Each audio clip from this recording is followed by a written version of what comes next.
Thank you, Speaker. My next question, in fact, is for the Minister of Transportation. Yesterday, the Minister of Transportation refused to answer questions concerning the construction of the Herb Gray Expressway. Can the Minister of Transportation confirm now that girders used in construction do not meet safety standards?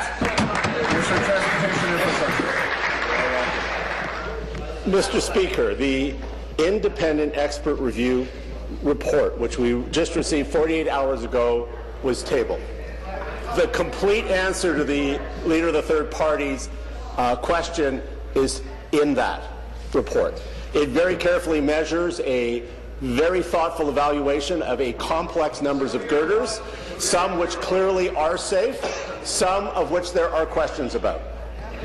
This was an independent review by 4 of the leading construction engineering experts in Canada and one of our greatest legal minds. The report, Mr. Speaker, was delivered to the Chief Engineer, Mr. Cripps, who is one of the most respected. It is the Chief Engineer of Ontario's decision. He is now moving on the implementation of those recommendations and on a pathway that a group of engineers have made. This is not a political decision. This is an engineering decision. No girder will be installed in that parkway that is not safe, Mr. Speaker. Thank you. Supplementary. Speaker, how long has the ministry known that there were safety issues in this project, and when did they inform the public and the minister? Minister. I can hear the question. Full report. How long have we known?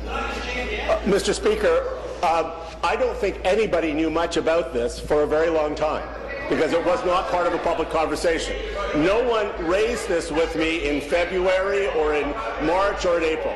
I first heard about concerns from discussions I was having with people in the industry in May, Mr. Speaker. I then took immediate action. Yes. I made phone calls to verify the information I was hearing. I immediately raised it with my officials. My officials investigated. Based on their report back, I felt immediate action and strong action was needed by the government to assemble engineers to get expert advice to ensure the safety and standards. I also ordered work be halted on the project and that no further girders be installed, and that no girders would be installed that didn't meet safety standards. Not decisions by a politician, Mr. Speaker, but by the standard that has given Ontario the safest roads and highways in North America, decisions of the Chief Engineer of Ontario. Exactly. My job is to keep the politics out of this, Mr. Speaker, and keep the engineer in charge of this, Mr. Speaker. And Well, Speaker, at this point, the people of Windsor have a pretty basic question. How could the government, on a project of such importance, costing billions of dollars, how could a government fail to ensure that safety standards were being met in the first place on this project?